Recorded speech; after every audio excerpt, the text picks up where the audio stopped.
put this in. I'll stay out here then. Good morning, good afternoon, good evening, whatever time you are watching this.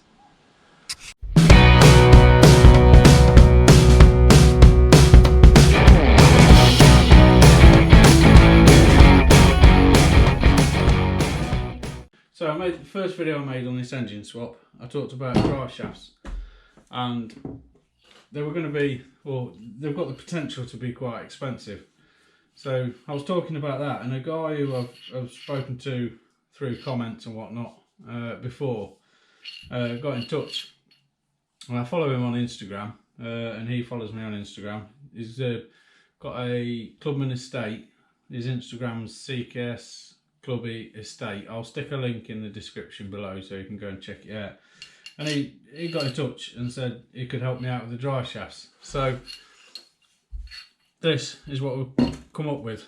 It's not something either of us have done before, but we discussed it at length, and what we agreed was we'll put a chamfer on the edge of the dry shaft there, a hole in there and a pin in there so the shafts can slot together and then be welded in that gap. And then once those are welded up, obviously we'll put that on first, those can get welded and cleaned back, and that can slide over and that can weld and reinforce the joint. So he took my dry shafts, my vauxhall dry shafts and my mini dry shafts, and did all the machine work for me to turn this pin, cut this hole and do the chamfer so that they fit together perfectly with the right with a gap in the middle for welding, and then a sleeve to weld over the top. And you machine this back so this sleeve can slide well out of the way for welding. Now I measured these up myself. I think it's pretty straightforward.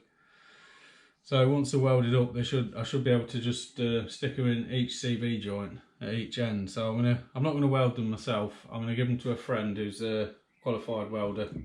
He's a lot better than me at this sort of thing. So he should be able to weld them together, and they'll be nice and solid. And I'll have my dry shafts that are mini at this end, vauxhall at this end, 2 shafts, which is quite good. So the next thing I want to talk about is some more. I've been spending more money, so there's a little bit of cost change.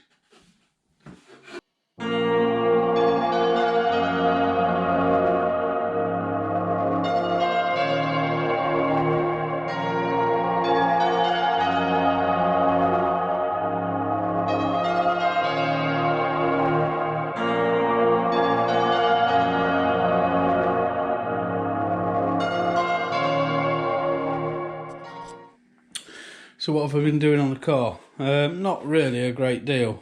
I'll put this cover on. I'll just shift this cover out of the way.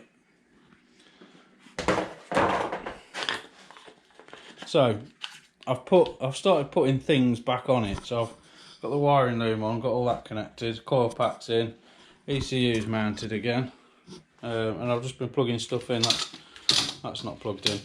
So what I did was, with the engine on the engine stand over here, I connected it all to the car so it was on the key. So I put it back in the car, and the intention is to get it all hooked up again, but I do need to get a new inlet manifold gasket and then bolt the inlet manifold on, I think for good, because I can't very well get to the starter motor where a load of the positive wires come to, which is down the back of there. I'm going to take some of this plenum off and the inlet manifold bits and pieces off just to give me access, because there's a big fuse box there, there's some relays chucked there and there. I've just been trying to work out locations for all the wiring bits and pieces. I've got it up on axle stands as well so I can get underneath it a bit more easily, and once I've got them dry shafts welded up I can fit them. So I think I'll talk a little bit about the some of the costs, and I'll just do a little bit of work as I go along. So as far as costs go, I've spent, since I last talked about costs, I've spent a little bit more money. Not a great deal, but a little bit. something I had bought that I didn't mention previously was the gear selector that you'll have seen in my last video. I'll get that gear selector all hooked up, and that was 20 odd quid on eBay. So the previous total we got to with the cost was on here, I think about 200 quid. So I bought that gear selector, which adds an additional 20 quid, so 220. I bought this alternator from a breaker's yard, which I don't think was on the list. No, that was 30 quid, so that's up to 250. I've not spent any more money since then, although I'm going to have to at some point soon because I'm running out of welding gas and I'm not finished welding yet. But that brings the cost, like I say, up to 250 quid. But I took the catalytic converter. It was a manifold cat off the car that the engine came out of, and I sold that to somebody who buys catalytic converters, and I got 220 quid for it. So that kind of offsets a fair bit of fair decent chunk. So that brings the total spend now down to 30 quid for this engine swap, which I think you'll have to agree is quite good. So the dry shafts, like I mentioned earlier, that saved me a lot of money. I owe Chris big time for helping me out with those, and I'm going to owe my mate Matt as well when he's welding them up for me. So the next big thing, at the moment I'm working through some of the wiring and getting the wiring sort of fitted in the car. I've still got to mount the throttle pedal in the car, and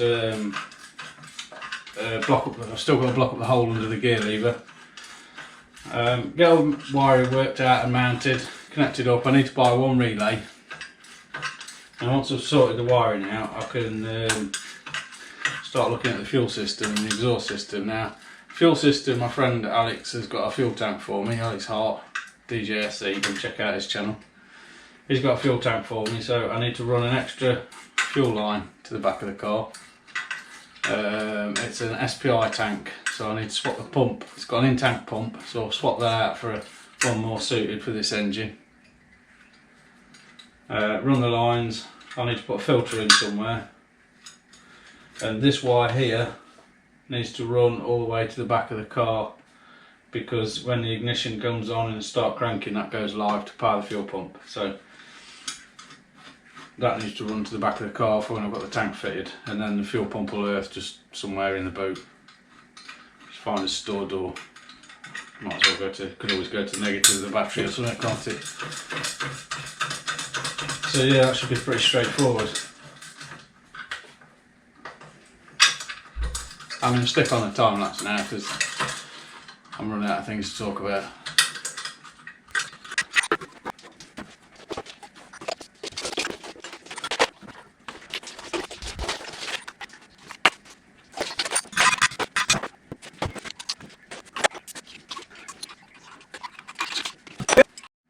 So the wiring loom is pretty roughly chucked in. However, what should happen, I'm going to turn this, I think the wires, oh, we didn't want the wipers on, did we? No.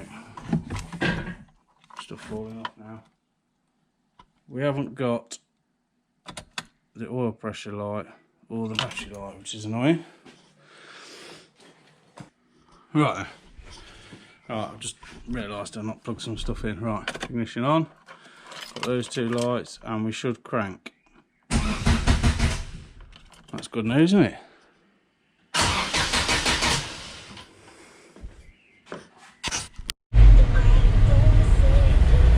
Just had a call from my mate Matt, who's going to do the drive shafts for me, to say he's home if I want to bring them round. So I just jumped in the car with the drive shafts. And we're heading to Matt's now.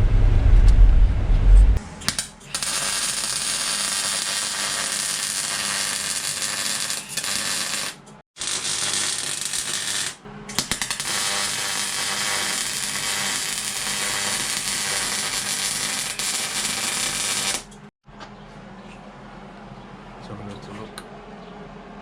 Beautiful.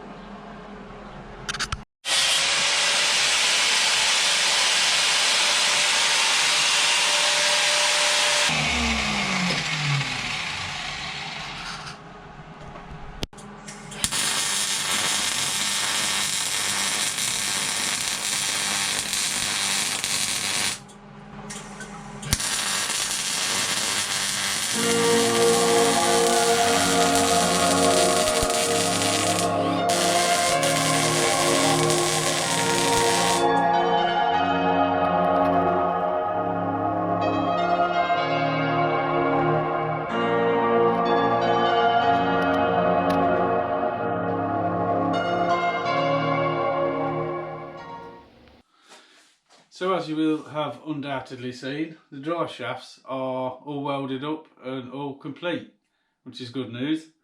And I'll show you something else. And I didn't film it, but they fit. There's one, I don't know if you can see, just there. And the other one is fitted down there. So that's good news. I need to put a clip on that end and sort the CV boots out, but the drive shafts fit the car. Please ignore that exhaust manifold flange and those pipes. So thanks again to Chris. Go and check out his Instagram, CKS Clubby Estate. So much for his help, and my good friend Matt, that I've known for a number of years, for his help welding up the drive shafts. Without those two guys, I wouldn't have drive shafts in my Mini. So the next step for me is going to be working out the exhaust system and the fuel system. Both are things that I've got a few bits and pieces for, but not all the bits. So the next video will either be fuel system or exhaust related. And yeah, that's all for this one. Drive shaft's done and fitted to the car. So thanks again for watching. I'll put a link to Chris's Instagram in the description below if you wouldn't mind going and checking that out, giving him some likes and a follow. Real helpful guy, has done things I can't do for me, so absolutely brilliant. Thanks again for watching, and I'll see you again next time. Hopefully it won't be so long next time.